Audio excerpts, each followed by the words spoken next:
Hey, good morning everybody. It's Sunday, August 2nd, 2020. What a great year this has been, huh?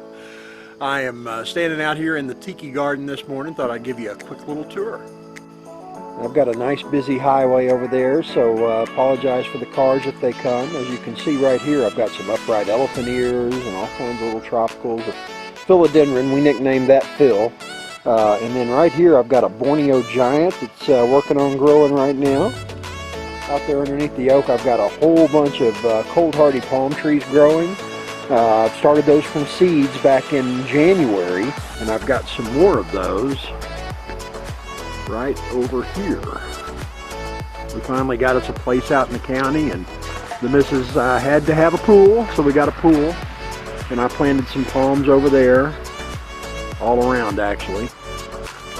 We've still got our vegetables going too. I've got the squash and zucchini growing in pots. These plants right here, this is getting ready to open. That is a Hawaiian Plumeria. These were little sticks that were about as long as my hand, maybe a little bit longer, back in December. And I got them started in 2-liter pop bottles that I cut off. And look at them now. They actually started growing in January after I started them and rooted them, and they were putting on blooms in the greenhouse. A little Zabrina growing there in a pot. I've got a bunch, whole bunch of bell peppers going. My Romas are just about played out. I've got a few on there that are still getting ready to turn. I did about 10 Romas this year and 10 Better Boys. The Better Boys have grown out of the cages and they're falling off the top. Next year I gotta rig up some trellising for them. I've got some ginger, variegated ginger. That's a Cordyline fructosa right here. These are just absolutely gorgeous. I'm getting plenty of shade from this other cold hardy banana. The cold hardy bananas are called Musa Baju.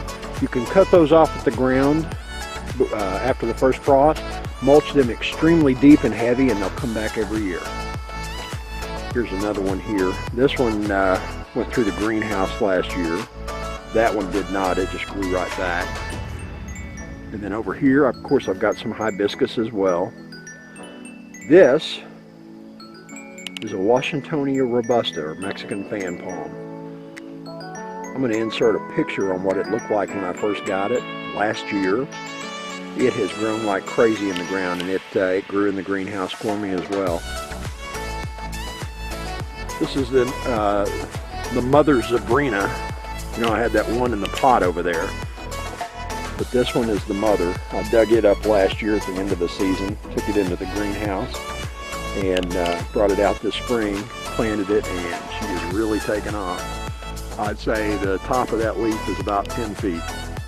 Right here you have a Pindo Palm. These do not grow in this zone in 7B. I'm going to basically build a box with the styrofoam insulation board and some 2x4s, and we're going to box it in, wrap it with C9 Christmas lights, not the LEDs. You got to use incandescent, but that'll give heat around the base and keep the root zone warm. And I might even use a heat cable. You can actually buy something called a thermal cube, which will come on at 35 degrees and turn off at 45 degrees, so it'll automatically keep it warm. So I'm going to do something like that for that and for my Washingtonia. I've got hibiscus growing as well. I love the color of the crotons.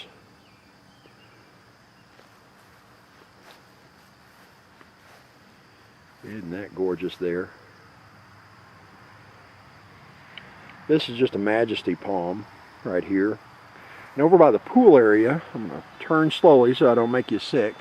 I've got a really big one growing out there by the pool area there. Let me zoom in. Most of my Majesties, you know, a lot of the Majesties you'll buy at Walmart or Home Depot, you'll spend, 10, 15 bucks on them and plant them, and then they die, you know, at the end of the season because you don't bring them inside. You can take these indoors, even into your house, put them under some light, water them very little, maybe once a month, and they'll survive. And when they do survive, they start to get really big bases. Let me show you this over here. Going back over to the Tiki patio area. See the trunk I'm putting on right here?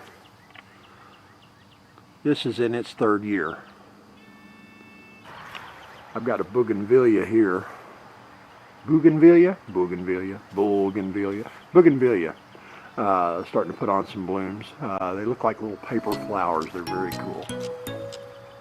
And Katie's got some pothos growing as well. These are her babies.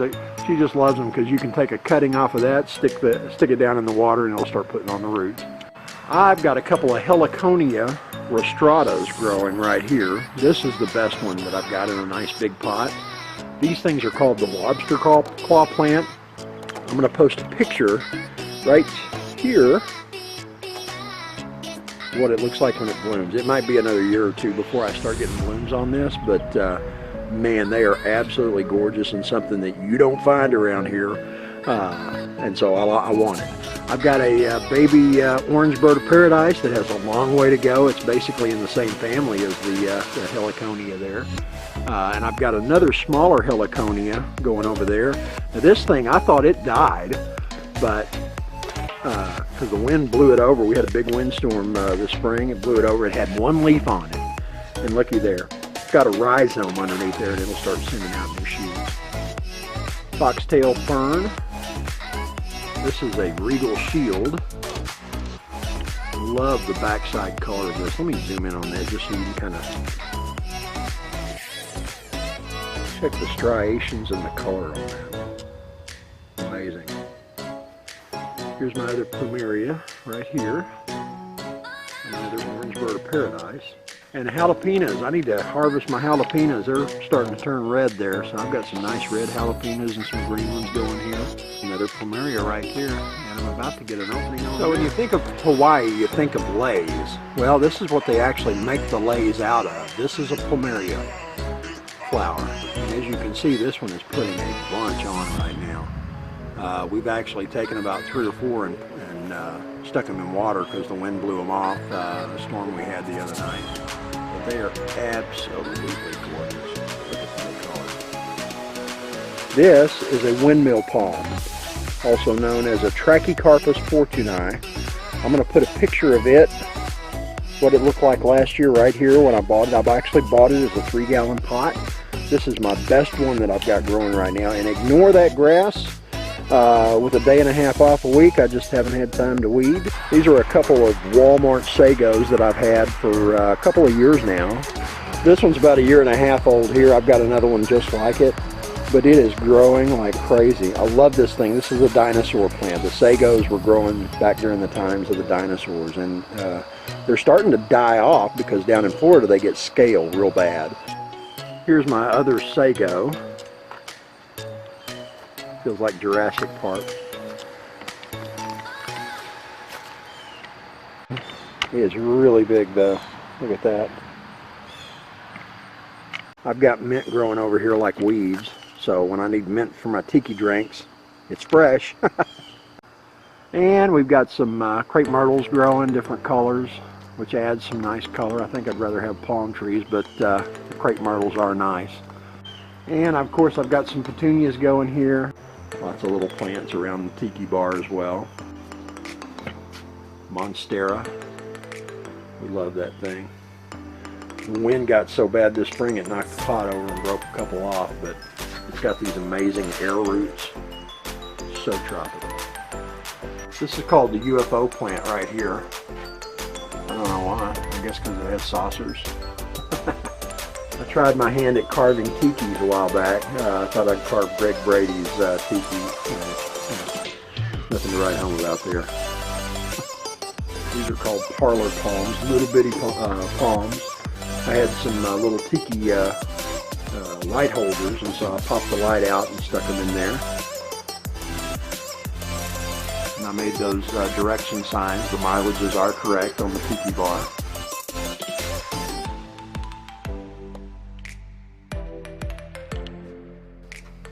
Ponytail palm, lucky bamboo growing. I call that plant Little Dicky. Don't ask me why. What are you doing? I'm watering and feeding the plants. This is the next day.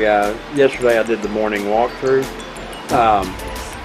You're not putting fish fertilizer in my tiki drink, are you? Yes. No. Yes. We don't use fish fertilizer on the tiki bar.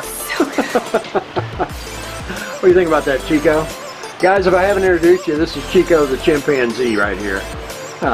He kind of keeps watch on everything. He never talks very much, but that's okay. You know, the fish fertilizer, I use that for the Plumeria and the palm trees. What have you been using it on? My blooming plants. Just a teaspoon in with their regular fertilizer. Yeah. They love it. You need to hang that one back up there. No, it likes it over here better because that's getting too much evening sun. I got you, okay. Now, you said you had something important to tell me when I was on my way home. What is that? Well, That fan's probably too loud too. Sorry, folks. Oh, now I took pictures of these and put them on our Facebook page at ThiTiki71 on Facebook and Instagram. They were closed this morning. Look at that. They opened up. Describe the smell. like a cross between roses and honeysuckle. Oh my. One more plumeria for you. Another one? Did the other one open too? Yes. Because that thing was tight this morning. Holy cow. Well, I talked to it really sweet and gentle and asked it if it would please open up and let me see it, and it did. Nice. Look at that. And of course these are going over here as well. I looked at these yesterday morning. I'm going to edit this into the back. I haven't even started editing Sunday morning's video yet, so good. That'll give us something nice to end with there. Look at those beautiful flowers there. That's what they make the Hawaiian lays out of. And I got a bloom on that one. That's the first one that bloomed for me. That was the very first one. Oh, hey guys, you can see my shadow. Look at that. Look at that. I'm going to come in close here. Sorry about the shakiness there. There we go. That's gorgeous. You can see how much growth it's put on. Well, if I get out of the way of that leaf. This is what I started with. And you can see right there is where it started inflowing. And look at all that growth I've gotten with the early start over the winter. Wow. Holy cow, that's amazing. Very nice.